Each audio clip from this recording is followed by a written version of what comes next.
The yeas are 51. The nays are 49. The confirmation is confirmed. Under the previous order, the motion to reconsider is considered made and laid upon the table, and the President will be immediately notified of the Senate's actions. Breaking news. With that narrow vote, the Senate confirmed Kash Patel as director of the FBI. The final vote now places the Trump nominee in the top spot at the nation's premier federal law enforcement agency. 2 Republicans voted against Patel, Senators Susan Collins and Lisa Murkowski. Democrats have long voiced concerns over his qualifications, warning that Patel could use his power to seek revenge against opponents of President Trump. So the Senate obviously has its own approach, and the President has been very clear that his preference is to put everything in one bill. Those are the words today of Vice President J.D. Vance speaking at a gathering of conservative activists outside Washington. We'll have more on that later, but despite what Vance is saying there, Senate Republicans are plowing forward in a different direction. The Senate will begin votes today on its budget plan that is not just one bill. Instead, Republican senators want to split the Trump agenda in 2, focusing on the border, energy policy, and defense spending now, and then tackling an extension of Trump's first-term tax cuts later this year. Joining me to discuss this and more, Brett Samuels, White House reporter here at The Hill. Brett, let's take a listen to Senate Majority Leader John Thune on the Senate floor today.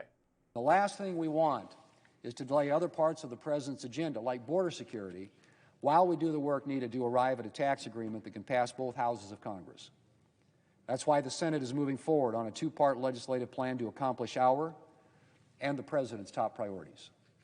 I want to thank Chairman Graham for doing the work to get today's resolution to the floor, and I look forward to passing it later this week. Brett, if we read between the lines here, is the Senate saying we don't think the House can pass this bill?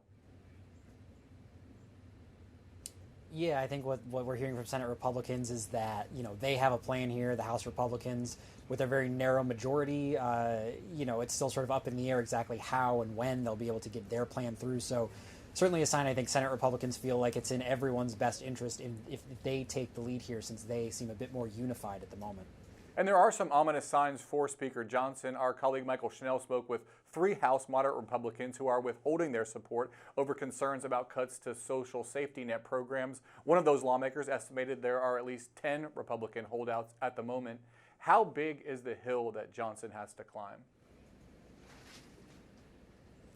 Yeah, I think the fact that House Republicans and Speaker Johnson, that he only has this very small margin of just a couple seats, he can only afford a couple defections within his party, makes any small hill seem like a big hill, because certainly if he can't win over a few lawmakers, that becomes a huge headache for him. If he can win them over, but then it leads to other defections, it creates another headache. So certainly any signs of discontent are a potential looming problem for the Speaker. And it seems that President Trump is sending mixed messages here. On one hand, he says he doesn't want any cuts to Medicaid, Medicare, or Social Security. On the other hand, he posted on social media today, let's balance the budget. Okay, how? Yeah, I think this idea from President Trump that, somehow they would be able to balance the budget this year is certainly a pipe dream, to say the least. Just not something that's going to happen. You mentioned sort of the mixed signals on Medicaid in particular. That is something that will need to be hashed out. I think the White House has signaled that they would approve of certain cuts under the guise or under the umbrella of, it being rooted out as waste or fraud. So that might be where we end up with the White House. But certainly, President Trump, as ever, is sort of the final arbiter here, and he can sometimes be a sort of difficult person to decipher what exactly he wants until he just comes out and says so. And Democrats have virtually no power here, but it seems like their strategy is to make Republicans walk the plank on tough votes that Democrats can later use for messaging. What are examples of some of those tough votes that Democrats say they are going to plan to force votes on? Yeah, certainly, I think we can expect Democrats to try and, as you said, sort of send a message with some of these votes, forcing Republicans onto the record with, whether they support certain funding for, foreign aid or foreign assistance, assistance for U.S. allies, which we've seen put on the chopping block, programs that assist or create jobs sort of on the ground in red states would expect to be put on up for a vote by Democrats. So certainly an opportunity for them to, if nothing else, sort of send a message and force Republicans to go on the record on some of these things. And we are 1 month into the Trump presidency. Republicans are crowing. Democrats are warning of impending doom. But noticeably absent from this conversations, former presidents. And that is rankling some opponents of President Trump. They seem to be saying, hey, we could use your help here. Why haven't we heard more from them? Yeah, certainly I think it's sort of a return to what we saw before Trump was in office, where, a president left the White House and sort of sailed off into the sunset, kept quiet, kept to themselves, except for special occasions. But, it is, I think, a sign that maybe those former presidents are aware that the country, the atmosphere, the mood is sort of different this time around. There's certainly more higher approval for President Trump that we've seen. He did win the popular vote this time. So, certainly when the midterms get closer, I think we'll probably hear more from some of those former presidents, particularly the Democrats. But for now, certainly they're keeping their powder dry. The Department of Government Efficiency says it has saved taxpayers billions of dollars as it combs over the government, canceling programs and firing government workers. While some of the math is a bit off, $8 billion in reported savings from a single contract later was corrected to be $8 million. Trump says the efforts of DOGE could result in a check being sent to Americans. Take a listen. There's even under consideration a new concept where we give 20% of the DOGE savings to American citizens and 20% goes to paying down debt, because the numbers are incredible, Elon. Now, according to the plan, $5,000 checks could go out to American households. Supporters say it would motivate citizens to report wasteful spending. So when should I expect my check? Yeah, it's funny, Drew, that actually came up, pretty much that exact question came up at today's White House press briefing. Stephen Miller, who's a senior official here at the White House, suggested that this would be hashed out as part of reconciliation talks. So just another thing to add to the discussions that I'm sure lawmakers will, embrace and be able to tackle without any disagreement or issues. But right now it seems like sort of an aspirational idea that they are certainly serious about pursuing, but still sort of unclear how and when and exactly what this will look like if those checks do go out to Americans. Before I let you go, on his 83rd birthday, Kentucky's senior senator, Mitch McConnell, took to the Senate floor with an announcement. Representing our Commonwealth has been the honor of a lifetime. I will not seek this honor an 8th time. My current term in the Senate will be my last. It's hard to overstate the impact of McConnell on American politics during his nearly 2 decades as Senate Majority Leader, the longest to ever serve in that role. But an establishment Republican, if there ever was one, he has fallen out of favor with the new Republican Party, often the butt of Trump's ridicule. What do you think the history books will say about McConnell?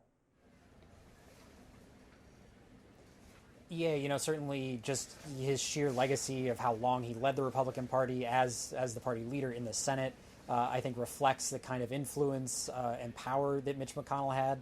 Certainly in recent years, a few specific actions stick out. Obviously, his decision to keep that Supreme Court seat open rather than bringing Merrick Garland up for a vote, and that seat, of course, was then filled by President Trump in 2017.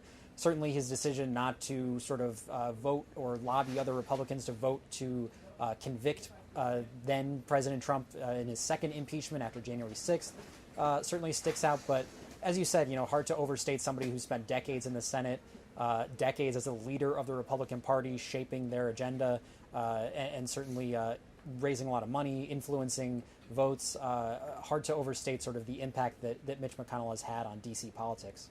Opens up Kentucky to a Senate race in 2026, so it'll be very interesting to watch those developments there. For now, we'll leave it at that. Brett Samuels from the White House, thanks so much. Thanks, Drew. Vice President J.D. Vance was the first major speaker today at the Conservative Political Action Conference, or CPAC, in Maryland. Marking 1 month in office, Vance spoke out on Trump's agenda so far, defending Trump's stance on the Russia-Ukraine war, and even getting a standing ovation for his remarks last week at the Munich Security Council. News Nation's Libby Dean has more from the White House. Drew, Vice President J.D. Vance kicking off CPAC today, this morning, doing a Q&A with Mercedes Schlatt that lasted a little over a half an hour. He hit a lot of topics during the span of this, some things like illegal immigration, abortion, and then specifically what the administration has done over the last month since President Trump returned to office. Vance also highlighted Elon Musk and President Trump's relationship and what they're doing so far in the last month. Let's listen.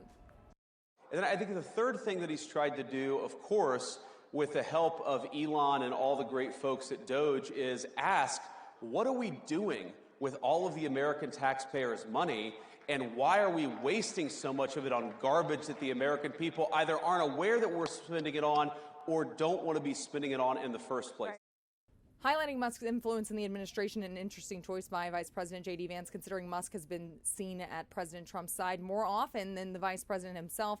The two, Elon Musk and President Trump, even doing that joint interview earlier this week. Vance, who served in the Senate also before becoming vice president, he backed the bill that Trump has been pushing on Congress to agree on. Let's listen.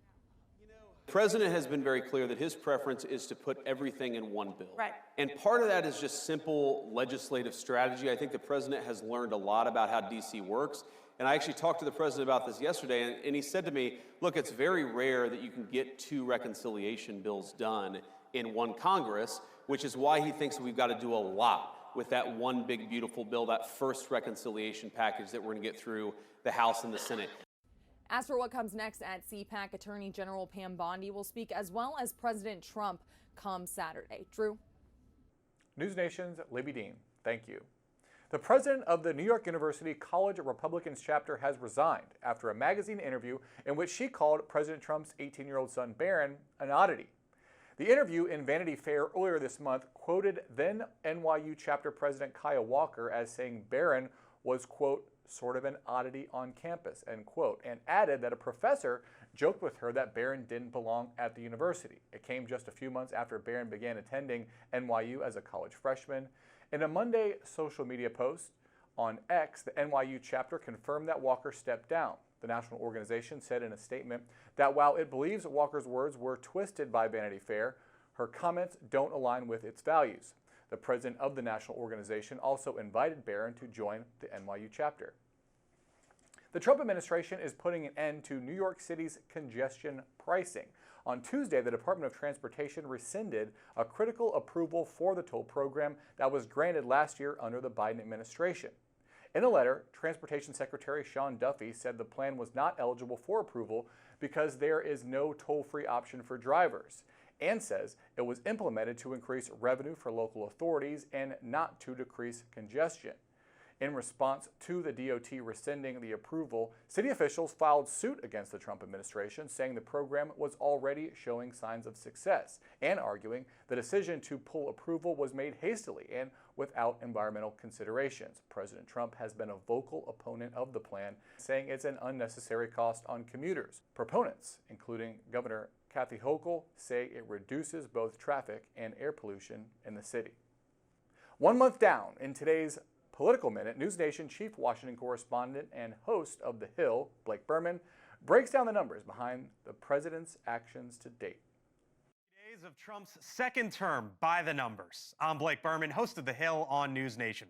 The first month of Trump's presidency could be defined by a variety of executive orders and public appearances. As of Wednesday morning, the president has signed 70 executive orders. Court battles have followed some of them, with 77 lawsuits or complaints filed against the current administration.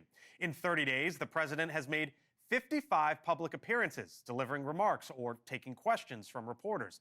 That averages to almost 2 per day. And to look at the economy in the last 30 days, gas up 4 cents per gallon, but oil is down almost $3 a barrel. Egg prices, though, have spiked. Currently, the average dozen costs almost $8, up nearly $1.50. And according to polling averages, about 49% of Americans approve of the president's job performance, while just shy of 46% disapprove. I'm Blake Berman, and this is the News Nation Political Minute. And you can find more news and analysis from Blake and his colleagues 24/7 on News Nation.